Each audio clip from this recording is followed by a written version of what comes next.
آپ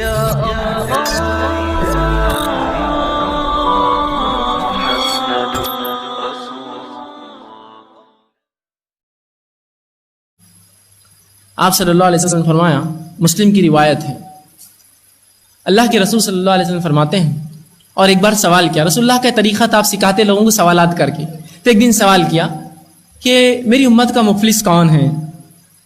مفلس سمجھتے آپ؟ غریب، خلاش، بھکاری، کچھ بھی نہ ہو، مال لول جس کا لٹ گیا ہو، غریب انسان، خلاش، کچھ بھی نہ ہو، روپیہ پیسہ۔ تو کہا میری امت کا مفلس کون ہے؟ تو صحابہ نے کہ اللہ کے رسول جس کے پاس دینار و درہم نہ ہو، مال و دولت نہ ہو، روپیہ پیسہ نہ ہو، وہ خلاش ہے۔ تو آپ صلی اللہ علیہ وسلم فرمایا نہیں، میری امت کا مفلس یہ نہیں ہے، بغور سنیے، میری امت کا مفلس تو یہ نہیں ہے، غریب انسان یہ نہیں ہے۔ کہا میری امت کا غریب اور مفلس تو وہ ہے جو روز قیامت نمازوں کے ڈھیر لائیں گا اور زکوٰۃ کے ڈھیر لائیں گا اور حج اور عبادتوں کے ڈھیر لائیں گا، جس کے بنیاد پہ یہ اس کو ظام بھی ہوگا کہ میں جنت میں جاؤں گا، اور لوگ بھی وہ سوچیں گے کہ ہاں یہ جنت میں جائیں گا، اتنی نیکیاں، اتنے روزے، اتنی زکوٰۃ، اتنے حج کے ڈھیر لائیں گا، اور ایک پہاڑ بنا دیں گا اپنی نیکیوں کا وہ۔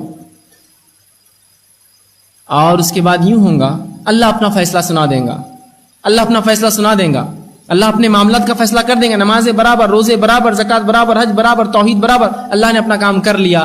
اب وہ جنت کی امید کر کے جنت کی طرف بڑھ رہا ہوں گا، مجمع میں سے جو پیچھے حساب کتاب کے لوگ کھڑے ہوں گے، ایک شخص چلانا کہیں گا، اے اللہ اس نے میرا حق مارا تھا، میرا روپیہ لے کر ایک بار ڈبایا تھا۔ کوئی کہیں گا اللہ اس نے گالی دی تھی، اللہ کہیں گا ایسا ہے، ٹھیک ہے، فرشتوں سے کہا جائے گا اس کی نیکیاں لے کے جن کا حق مارا تھا دے دی جائے، ٹرانسفر کر دی جائے۔ فرشتے نیکیاں لے کر ان کو دیتے جائیں گے، لوگوں کی ایک صف آتی جائیں گے، قطار در قطار لوگ آتے جائیں گے، اپنے حقوق مانگتے رہیں گے۔ اور اللہ کے رسول صلی اللہ علیہ وسلم فرماتے ہیں وہ شخص جو اپنے اعمال کو دیکھ کر خوش تھا اور جنت کی طرف جا رہا تھا، اس کے تمام نیکیاں ختم ہو جائیں گی، فرشتے کہیں اللہ اس کی نیکیاں ختم ہے، ابھی سائل کھڑے، سوالی کھڑے ہیں جو اپنا حق مانگتے ہیں۔ اللہ کہیں گا ٹھیک ہے پھر اب کیا؟ اللہ کہیں گا اب ان لوگوں کی جو ابھی قطاروں میں کھڑے ہیں ان کے گناہ اس کے سر پہ ڈالو، اور رسول اللہ فرماتے ہیں اس کے بعد وہ شرمندہ کر کے اپنے منہ کے بل گھسیٹ کے جہنم میں پھینک دیا جائیں گا۔ کس لیے گالی دی تھی؟ میرے لیے تو مذاق ہے گالی دینا۔ کس لیے حق مارا تھا؟ میرے لیے تو مذاق ہے حق مارنا۔ کس لیے کہ میں نے پڑوسیوں کو تکلیف دی تھی؟ میرے لیے تو عام بات ہے تکلیف دینا۔ کس لیے کہ میں نے کسی کا روپیہ ڈبا دیا؟ میرے لیے تو عام بات تھی روپیہ ڈبانا۔ پھر کر لیجئے کتنے حج اور کر لیجئے کتنی نمازیں اور کر لیجئے جو کرنا ہے، یہ کام نہیں آئیں گا۔ اللہ کا حق بھی اہم ہے، بندوں کا حق بھی ہے۔ جو اللہ کا حق دے رہے بندوں کا کیوں چھوڑتے ہو پھر؟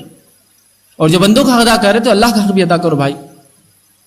تو بندوں کی حق کی حقیقت میں سمجھ رہے وہ مفلس ہے، اور یقیناً اس امت کا ہی مفلس ہے۔ اس سے زیادہ مفلس کون ہو سکتا ہے اور غریب کون ہو سکتا ہے جو جنت کی طرف جا رہا اور جہنم میں ڈال دیا جائے؟ صحیح کہا آپ نے کہ مفلس ہے میری امت کا وہ، خلاش اور بھکاری ہے اس امت کا وہ۔ تو کس بنیاد پر وہ جہنم میں جا رہا تھا؟ حقوق العباد مارے تھے، جس کو ہم نے مذاق سمجھا ہے، ہاں مار دو، ارے اس کو تکلیف ہو رہی میری گاڑی سے، رہنے دو، اپنے کو تو نہیں ہو رہی ہے نا، اس کو ہو رہی ہونے تو اپنے کیا کرنا ہے۔